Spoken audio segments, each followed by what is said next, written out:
Formula ఈ car racing లో కేటీఆర్ కు ఈడీ నోటీసులు ఇచ్చింది. జనవరి 7న హాజరు కావాలని నోటీసులు పేర్కొంది. కేటీఆర్ తో పాటు సీనియర్ ఐఏఎస్ అధికారి అరవింద్ కుమార్, హెచ్ఎండిఏ మాజీ చీఫ్ ఇంజనీర్ బిఎల్ఎన్ రెడ్డిలు నోటీసులు ఇచ్చింది. జనవరి 2, 3న ఎంక్వైరీకి రావాలని సూచించింది. ఏసీబీ ఎఫ్ఐఆర్ ఆధారంగా పీఎంఎల్ఏ కింద విచారణ చేస్తోంది ఈడీ. ఫెమా నిబంధనలు ఉల్లంఘన జరిగినట్లు గుర్తించింది ఈడీ. ఎఫ్ఈఓకు 55 కోట్లు నగదు బదిలీ, ఆర్థికపరమైన అవకతవకలు జరిగినట్లు అనుమానిస్తోంది ED. BRS working president KTR కు నోటీసులకు సంబంధించి మరిన్ని అప్డేట్స్ తెలుసుకుందాం. ధనరాజ్ మనతో జాయిన్ అవుతున్నారు. ధనరాజ్, ఈడీ నోటీసులు ఇచ్చినట్లు తెలుస్తోంది. జనవరి 7న విచారణకు రమ్మని కేటీఆర్ కు ఏంటి ఇన్ఫర్మేషన్? ఎన్ఫోర్స్మెంట్ డైరెక్టరేట్ కేటీఆర్ కు నోటీసులు జారీ చేసింది.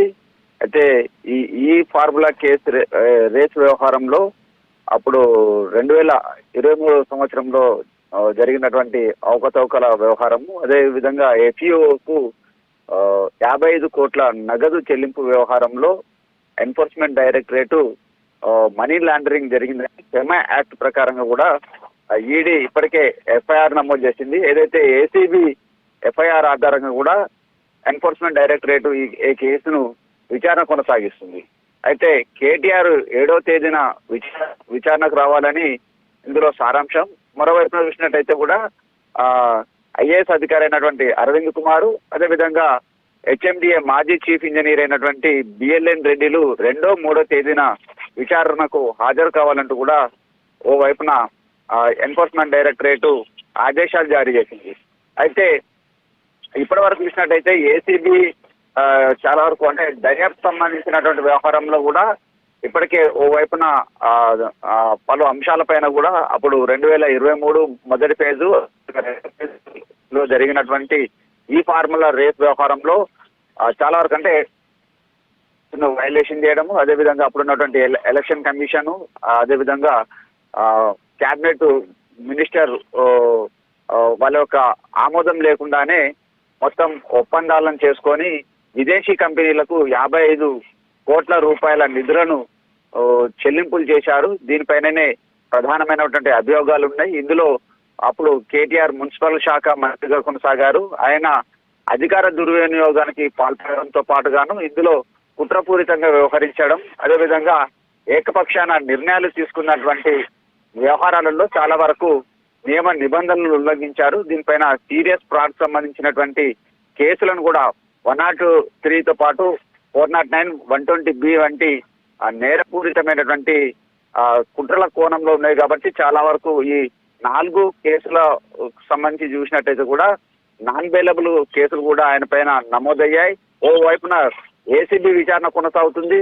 ఆ ఏసీబీ ఎఫ్ఐఆర్ ఆధారంగా ఎన్ఫోర్స్మెంట్ డైరెక్టరేట్ ఎఫ్ఐఆర్ నమోదు చేసి ఇక ఫెమా అదేవిధంగా మనీ లాండరింగ్ వ్యవహారాలపైన దర్యాప్తు కొనసాగిస్తున్నటువంటి క్రమంలోనే కేటీఆర్ కు 7వ తేదీన విచారణకు రావాలని, అదేవిధంగా అరవింద్ కుమార్, దాంతో పాటు బిఎల్ఎన్ రెడ్డి ఇద్దరు కూడా 2వ తేదీ లేదా 3వ తేదీన ఎన్ఫోర్స్మెంట్ డైరెక్టరేట్ ఎదుట హాజరు కావాలని ఈడీ ఆదేశాలు పంపింది.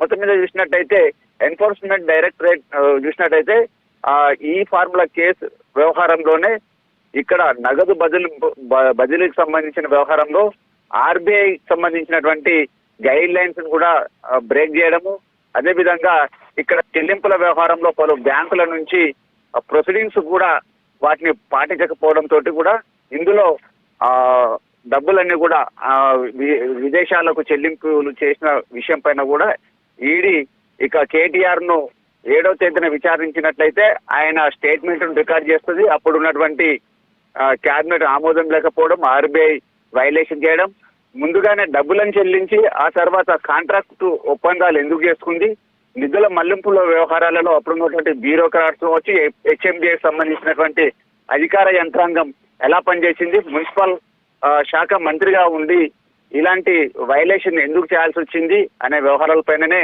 ఎన్ఫోర్స్మెంట్ డైరెక్టరేట్ ప్రధానంగా కేటీఆర్ ను విచారణ కొనసాగిస్తుంది.